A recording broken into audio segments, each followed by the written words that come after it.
Quiet used to fill walks, commutes, lines, and pauses between tasks, giving thought room to stretch. That room shrank when phones began filling every spare moment with updates, games, messages, and tiny bursts of escape. A mind packed this tightly can stay busy all day while still failing to produce reflection, originality, or direction.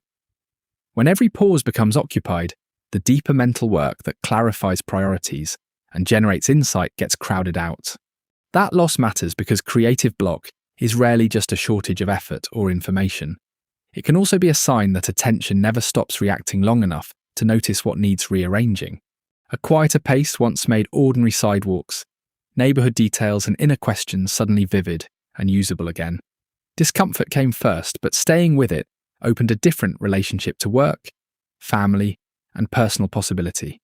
In the next sections, you will see how boredom, boundaries, memory, focus, wonder, and wandering rebuild mental space. These ideas from Bored and Brilliant by Manoush Zomorodi reward slow attention, so subscribe to the channel for more thinking tools. Boredom feels useless because it often begins as irritation, restlessness, or the urge to grab something stimulating immediately. However, that uneasy state can signal that the current activity no longer feels meaningful enough to hold attention. Once external input eases, the brain does not shut off like an idle machine.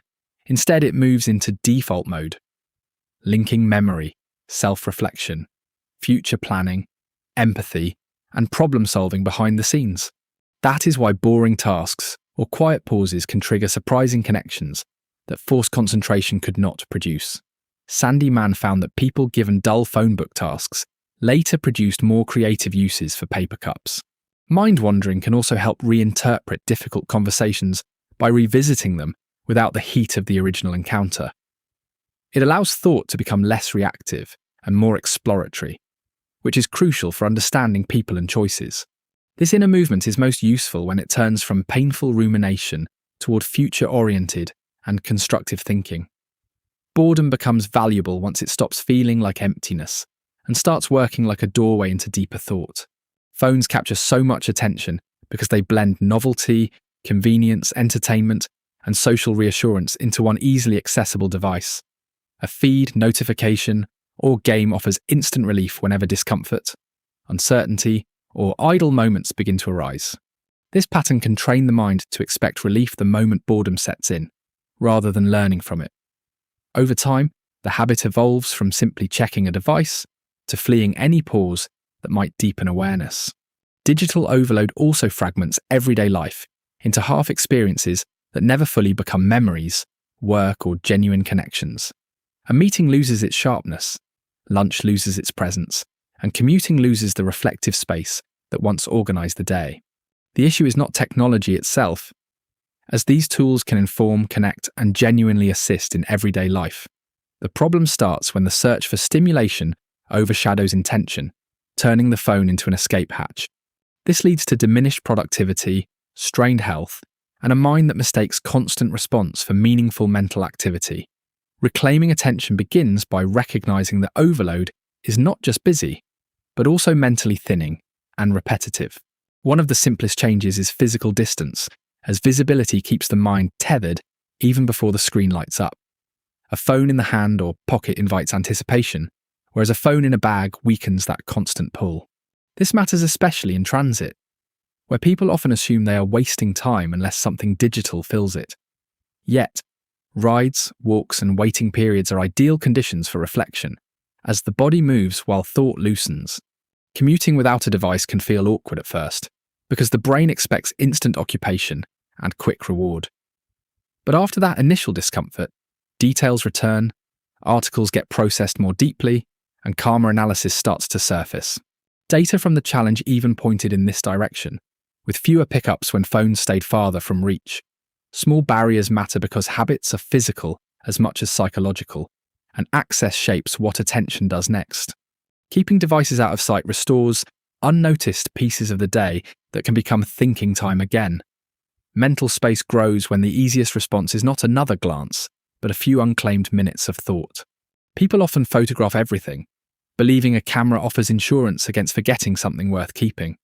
However, constant capture can weaken the memory it promises to preserve, as attention shifts from experience to recording. Museum studies show that photographed objects are remembered less clearly than those simply observed. The device stores an image, but the mind encodes fewer details because it outsources part of the noticing.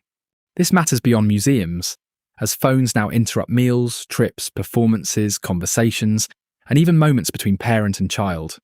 When attention turns toward posting, framing, and future reaction, the present moment becomes thinner and more performative.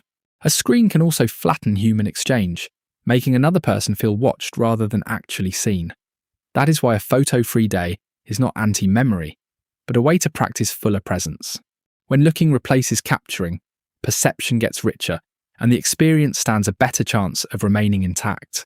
If better memory and fuller presence matter to you, subscribe to the channel for more practical attention resets. Some apps effectively grip attention by delivering reward, uncertainty, and progress in tight, repeating loops. A puzzle level, a social alert, or a new badge can almost automatically pull the hand back. The goal is not to moralize every game or platform as uniquely corrupt or universally harmful.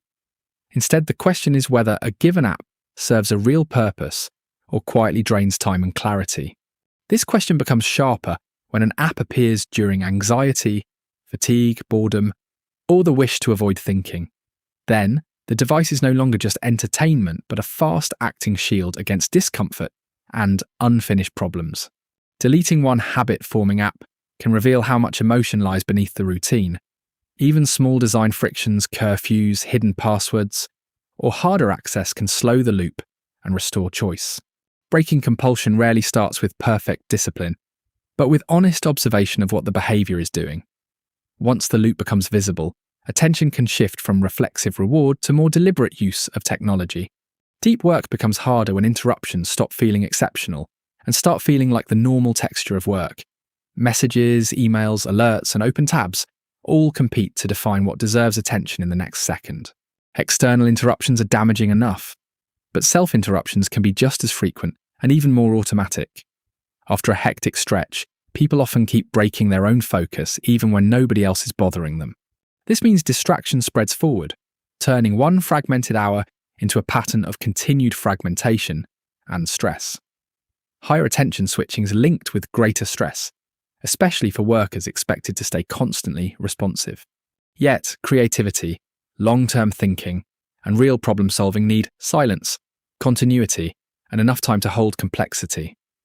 Protected periods without contact can feel radical, only because interruptions have become so socially expected and technologically easy.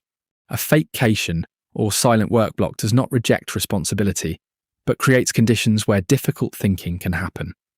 Focus returns when availability stops running the day, and attention is allowed to stay with one thing.